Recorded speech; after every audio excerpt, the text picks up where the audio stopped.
What's good, everybody? Gamer Critic back with the first quick review of 2025. You know how these work. So many games, so many reviews, not enough time. So I make these short reviews just to throw my thoughts out there in some of the many games I have played. And the first game getting this treatment is, of course, Resident Evil Requiem.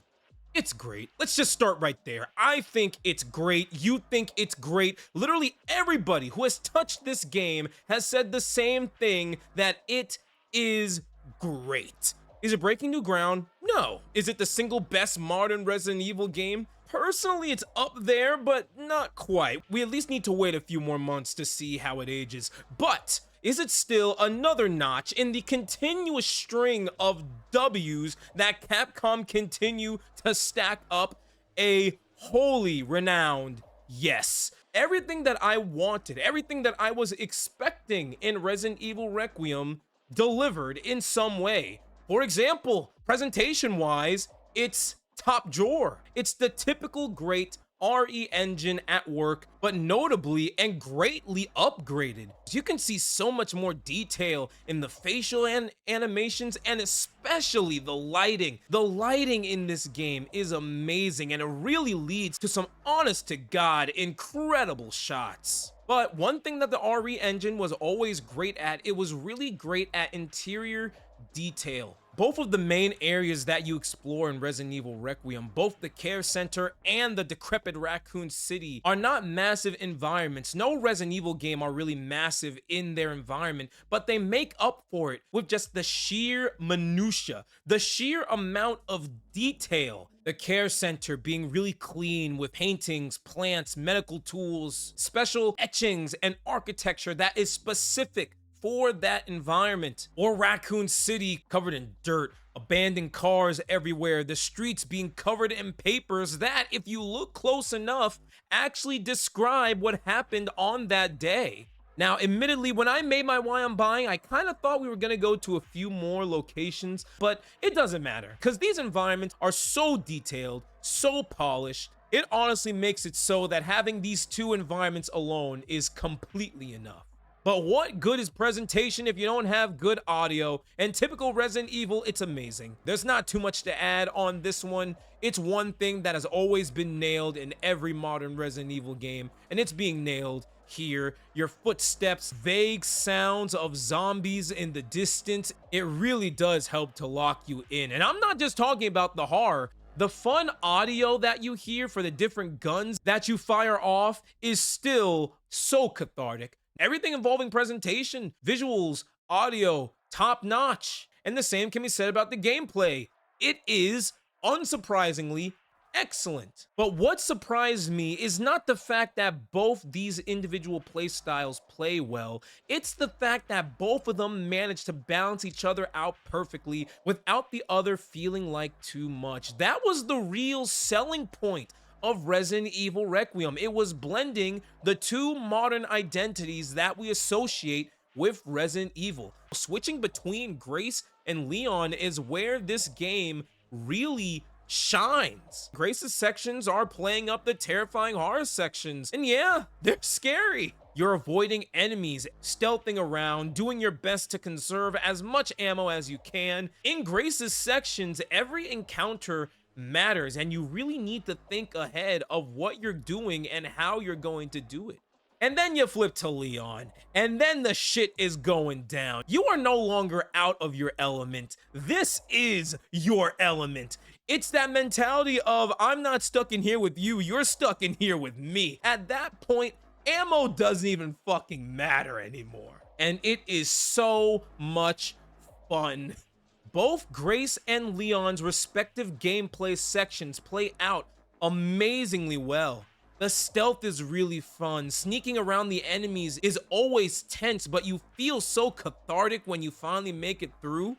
And then you got Leon's sections where his actions are so snappy. The gunplay is amazing. It is amazing to me how you have these two genuinely great yet extremely distinctive types of gameplay, but surprisingly work so well together as you're bouncing back and forth between these two. It never feels jarring. It never feels out of place. If anything, it feels natural. It never feels like it's fighting itself. It just works. And of course, you mix all that up with the typical sensational level design of Resident Evil. It's one thing that these areas look good, they do by the way, but it's how these areas are built is what really makes them shine. The layouts of both the care center and Raccoon City are tight, they're interconnected, they're full of shortcuts, puzzles, hidden paths, things to find and collect. It makes it really easy to get sidetracked because you want to find as much stuff as you can.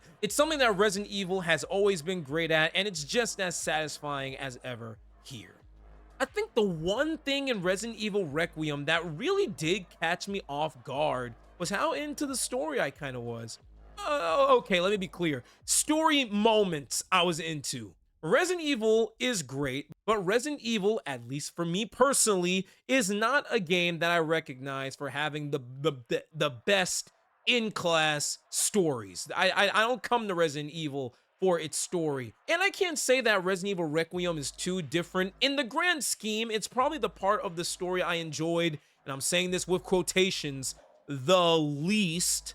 But it still doesn't change the fact that not only are there some incredible moments in this game, I think this game has probably the best voice acting I've seen in a modern Resident Evil game. That's Nick returning as Leon doing an absolute bang-up job as per usual, but I think the absolute standout of this game has gotta go to Grace Ashcroft. And I was kind of expecting it in my why I'm buying, and I'm just still really impressed with how well she did it. The voice actress of Grace Ashcroft does a great job of showing just how out of her element she really is. She is, like any sane person, not handling this situation very well. Even down to the little details like her stuttering and her trying to catch her breath after a really stressful situation. It's one thing to root for Leon Walkham down Kennedy, right? We know that he will be fine. It is a whole other bag of beans to see someone so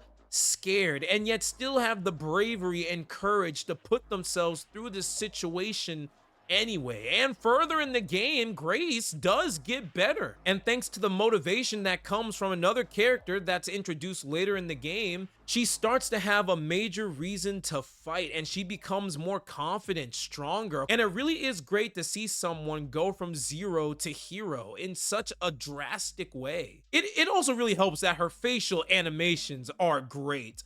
I'm just saying, Grace's character, Grace's voice actress knocked it out of the park. But again, not saying that Nick doesn't do a great job. He is Leon Kennedy. He does exactly what I would have wanted, and he does it perfectly, except this time he's a little more rugged, a little more tired of having to deal with the same bioweapon bullshit constantly. But I do think they do something interesting with his character of him returning to Raccoon City, making him face his past and the trauma that it left him in, and him finally having the strength to move on from it.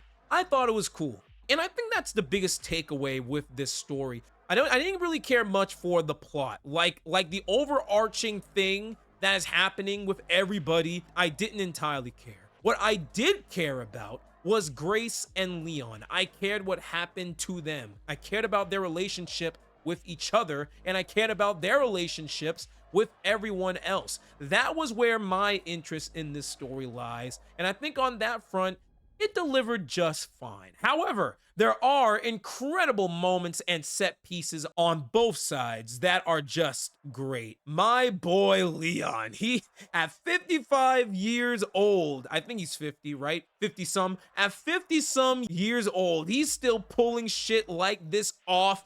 I love this man. I love him. Like I said, that's all I got. I wanted them to deliver on the gameplay.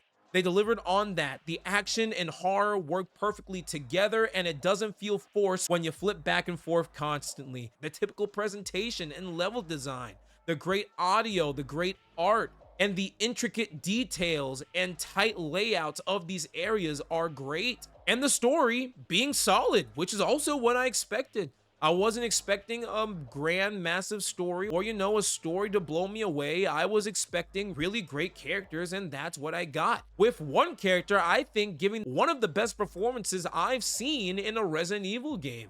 Resident Evil Requiem just on all sides gave me not only everything that I was hoping for, but everything that I expected. So on one hand, I can't really say I'm shocked. It's not really a game that blew me away or blew my expectations out of the water.